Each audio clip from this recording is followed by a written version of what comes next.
देखिए,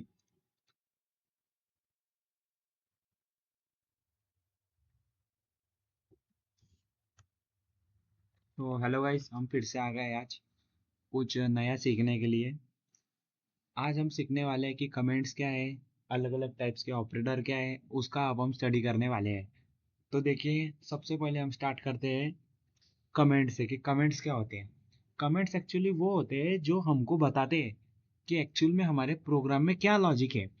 ये तो बहुत ही हम बेसिक प्रोग्रामिंग कर ले, लेकिन अब जब आगे हम बड़े बड़े कोड करेंगे, जब हम सॉफ्टवेयर लिखेंगे, जब हम सॉफ्टवेयर बनाएंगे, तो वहाँ पे कॉम्प्लेक्स कोड होते हैं। उस कॉम्प्लेक्स कोड को अगर कोई देखता है, जैसे अगर आप पूरा सॉफ्टवेयर का जो प्रोसेस है उसे देखते हो, तो उसमें एक जो कंपोनेंट है वो आता है टेस्टिंग। टेस्टिंग में अगर कोई हमारा कोड देख रहा है तो उसे समझ सके कि हमने जो लिखा है, हमने जो कोड किया है, उसका मतलब क्या है। उस सिचुएशन में, उस कंडीशन में हम इस्तेमाल करते हैं हमारे कमेंट्स। जनरली जो कमेंट्स है वो इग्नोर किए जाते हैं इंटरप्रेटर के द्वारा। अगर हम उसे लिख भी देते हैं तो कुछ हम एरर नहीं वहाँ पे जनरेट होने वाला है। तो देखिए, इसको एग्जांपल के द्वारा समझते हैं। प्रिंट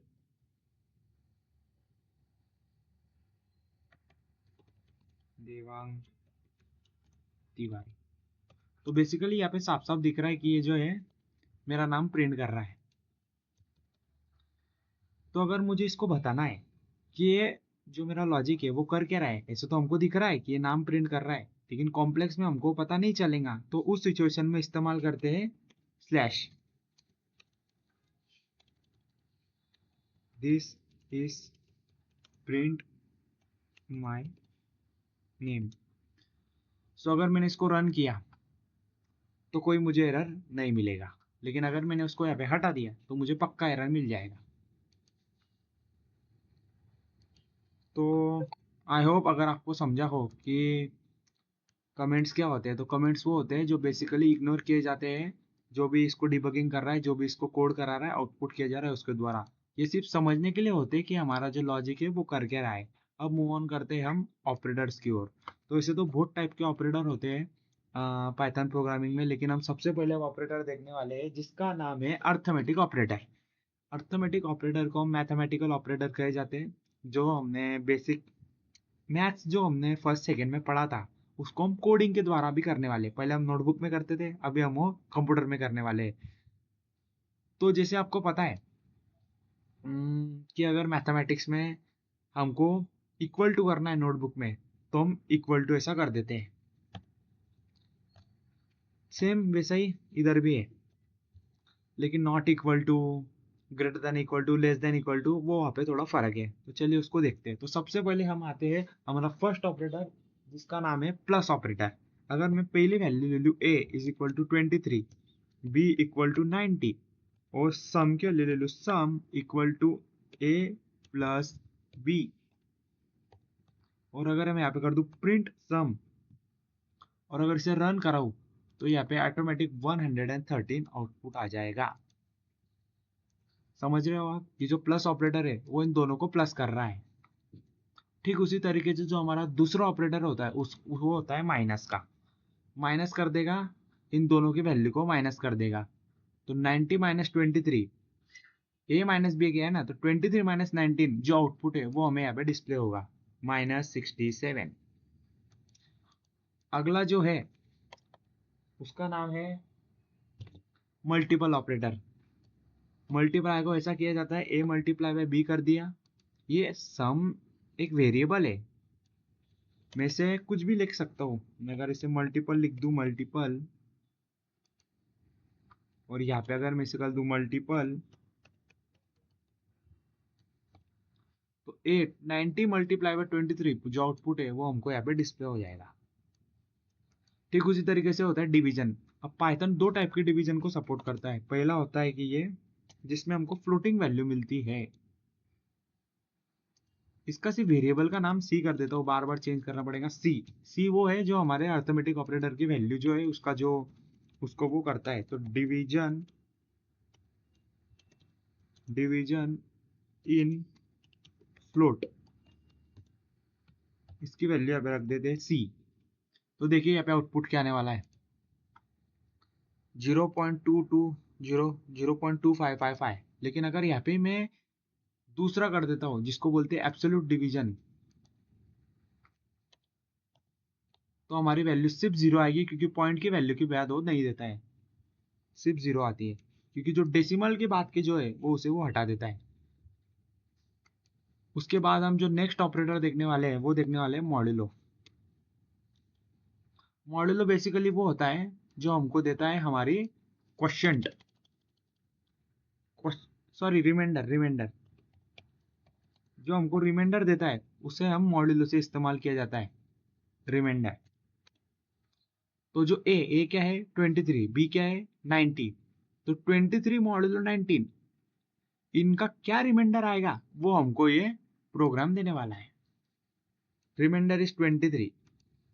अगर देखो मैं यहाँ पे कर दूं 12, मैं यहाँ पे कर दूं 6, तो 12/6 क्या आएगा 0 आएगा, क्योंकि पूरा हो रहा है, वो पूरा डिवाइड हो रहा है, कंप्लीट डिवाइड हो रहा है। लेकिन अगर 5 कर दूं तो नहीं, कंप्लीट डिवाइड नहीं हो रहा है, 2 आ रहा है रिमाइंडर।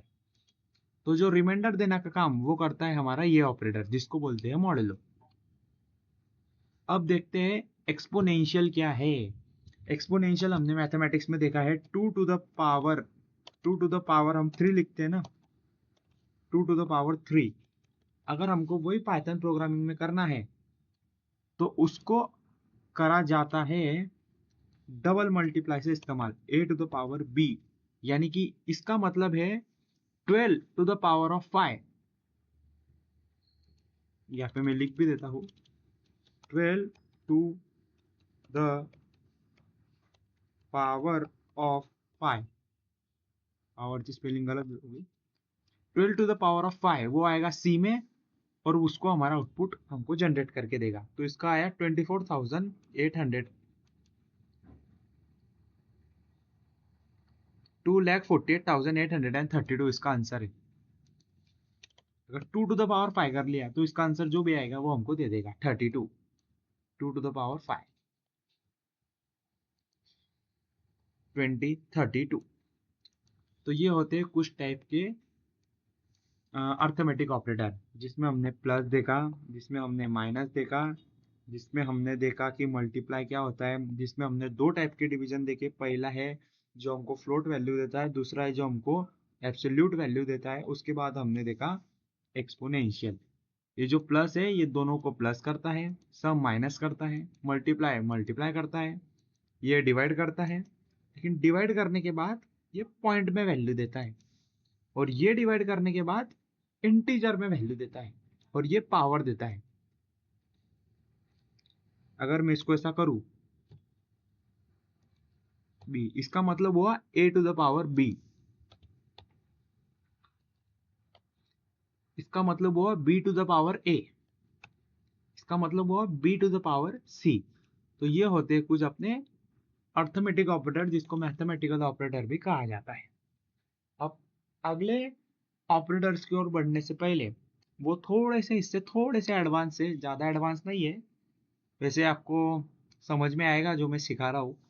लेकिन अगर हम आगे बढ़ रहे हैं तो ये जो ऑपरेटर है अपने पहले भी देखे हैं मैथमेटिक्स में, इसे आप बस पाइथन में देखने जा रहे हो, तो सिमिलर ही है उससे, बस थोड़े से उनके जो सिंटैक्स है, उनके जो सिंबल है उसमें थोड़ा फर्क है।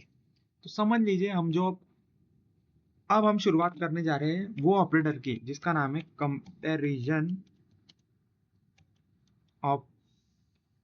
ऑपरेटर्स। कंपैरिजन ऑपरेटर्स मैंने इसे कमेंट में रखा है क्योंकि ये उसको इग्नोर कर देगा। कंपैरिजन ऑपरेटर देखने जा रहे हैं, तो उसमें जो पहला है जो हम देख रहे हैं वो देख रहे हैं हम इक्वल टू देखने जा रहे हैं। सपोज मैंने अगर एक नंबर ले लिया a is equal to 8, b equal to 4 ले लिया, मैं यहाँ पे लिखता हूँ print a equal to b। क्या a इक्वल टू b है क्या? हम मैथ जैसा नहीं कर सकते यहाँ पे, इक्वल टू b ऐसा हम नहीं कर सकते यहाँ पे। ये हो गया है असाइनमेंट ऑपरेटर जो हम आगे देखने वाले हैं। तो आप ऐसा समझिए अभी कि मैं a इक्वल टू b कर रहा हूँ, इसका आंसर आएगा फॉल्स। क्यों? क्योंकि 8 इक्वल है क्या 4 के? नहीं। लेकिन वही अगर मैं यहाँ पे b की वैल्यू 8 कर देता हूँ तो इसका आंसर आ जाएगा ट्रू। क्यों? क्योंकि जो 8 है वो इक्वल टू 8 है, क्योंकि ए की वैल्यू बी के बराबर है। ठीक है, तो ये इसका ऐसा कुछ लॉजिक है। जो हम दूसरा देखने वाले हैं अभी, उसका नाम है not equal to. Not equal to. So basically जो हमने पहला देखा ये उसका उल्टा है। जैसे अब मैं ए की वैल्यू फिर से लेता हूँ, हम फिर से असाइन कर सकते हैं, ऐसा कुछ नहीं है, फिर से असाइन कर सकते हैं, नहीं तो चलिए यहाँ पे ही करते हैं। ए की वैल्यू 8 रहने दीजिए, बी की वैल्यू भी 8 रहने दीजिए, और इसे अभी सद्या हटा दीजिए।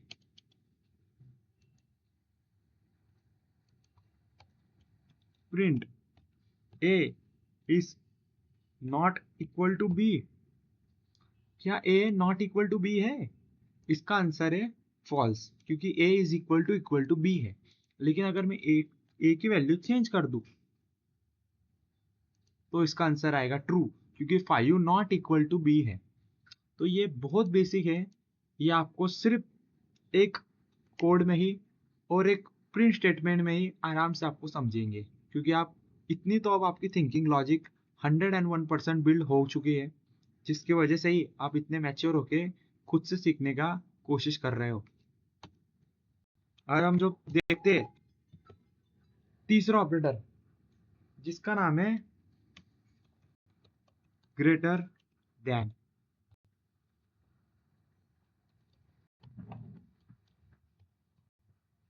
क्या ए ग्रेटर देन बी है? यानी कि 5 बड़ा है क्या? 5 बड़ा है क्या किससे? 8 से। तो इसका आंसर आपको साफ साफ पता है नहीं, तो इसका आंसर आएगा फॉल्स। ये आ गया था उसका आंसर, इसका आंसर आएगा फॉल्स। क्यों? क्योंकि 5 इज लेस देन 8। नहीं, 5 is greater than, 5 is less than 8, no, false. लेकिन अगर मैं इसकी वैल्यू बढ़ा दूं, जैसे अगर मैंने कर दी 100, तो अब बताइए अब क्या आना चाहिए इसका आंसर?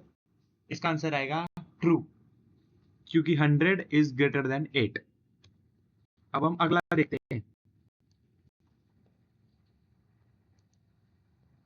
इसको सबको हम कमेंट आउट कर देते हैं ताकि आपको समझ में आए, वैसा ही चलता रहे। अब देखते हैं लेस देन।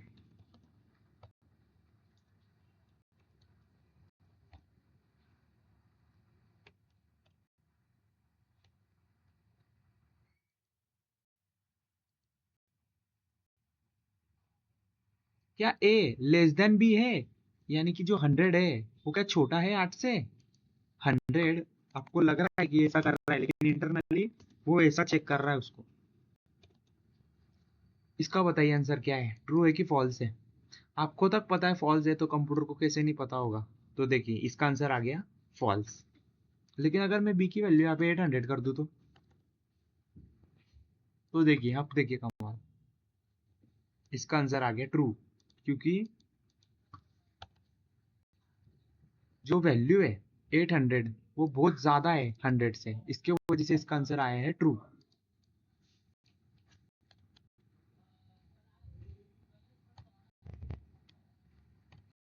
अब हम नेक्स्ट ऑपरेटर देखने जा रहे हैं, जिसका नाम है greater than equal to.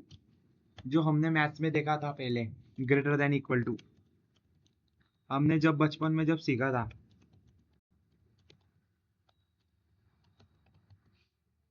Greater than equal to. अब देखिए print A is greater than equal to B. क्या ए बड़ा है क्या बी से? नहीं, फॉल्स। इसका आंसर फॉल्स आएगा।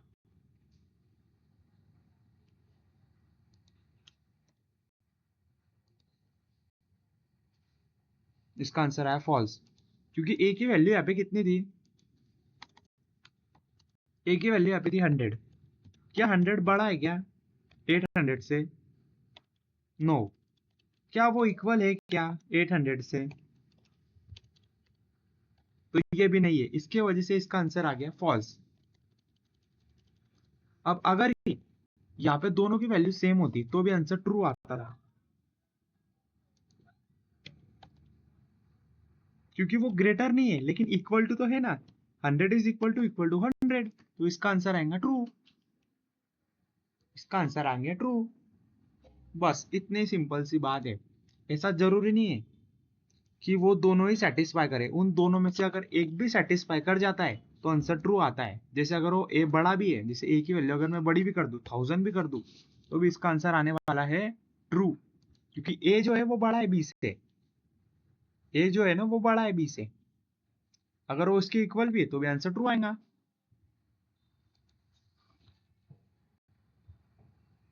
ठीक है।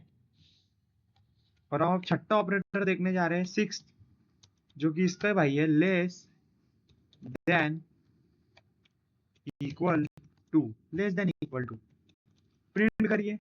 क्या A less than equal to B है? देखते क्या आता है आंसर। ट्रू आएगा, क्योंकि A is equal to B है, यानी ए इक्वल टू तो बी है ना। ए बी के इक्वल तो है ना। फिर और अगर बी की वैल्यू में बड़ी कर दूं तो भी आंसर ट्रू आने वाला है। क्यों? क्योंकि बी की वैल्यू अभी कितनी थी? 1000, तो बड़ी थी ना 100 से। लेकिन अगर मैंने इसकी वैल्यू 10,000 कर दी तो देखिए फॉल्स। ऐसा क्यों हुआ? क्योंकि 1000, 10,000, 10,000 क्या है इसका आंसर? ट्रू है या फॉल्स है? इसका आंसर है फॉल्स। अब उसने इसके लिए चेक किया तो इसका भी आंसर क्या है? फॉल्स। दैट्स वाई इसका आंसर हमें मिला फॉल्स। ठीक है। अब हम नेक्स्ट ऑपरेटर देखते हैं।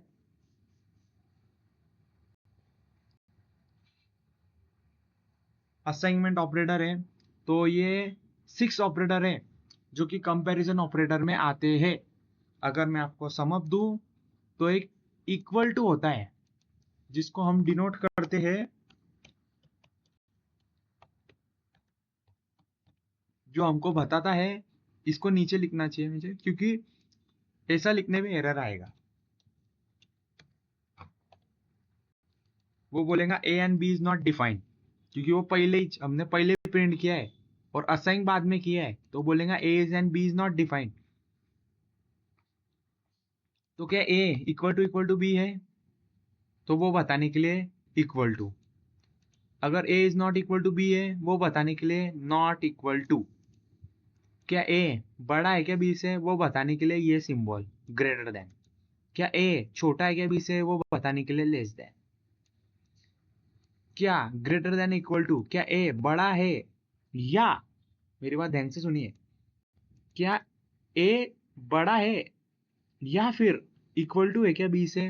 अगर हाँ तो ट्रू, नहीं तो फॉल्स। अगर ए बड़ा होगा बी छोटा होगा तभी ट्रू। अगर ए इक्वल टू बी भी रहा तो भी ट्रू। लेकिन अगर बी बड़ा रहा ए से तो इसका आंसर आएगा फॉल्स। उससे जस्ट अपोजिट होता है लेस देन इक्वल टू। ए की वैल्यू अगर बड़ी रही बी से तो आंसर आ जाएगा फॉल्स। ए की वैल्यू बड़ी रहेगी बी से, आंसर आ जाएगा फॉल्स, क्योंकि हमने यहाँ पे बोला है कि बी बड़ा होना चाहिए। ये जो सिंबल है बी की तरफ है, यानी बी बड़ा होना चाहिए। और इक्वल टू, अगर ए और बी की वैल्यू इक्वल है तो भी आंसर यहाँ पे सेम ही आने वाला है। तो ये हमने देखे कंपैरिजन ऑपरेटर्स। अगले वीडियो में हम देखेंगे कि असाइनमेंट ऑपरेटर्स क्या है। वो भी बिल्कुल इससे भी सिमिलर है। बस देखते रहिए और समझते रहिए और इस चैनल को सब्सक्राइब करते रहिए। अगर आपको पसंद आया है तो लाइक करिए और बाकी दोस्तों के साथ इसको शेयर करिए। थैंक यू वेरी मच आपका ये वीडियो देखने के लिए।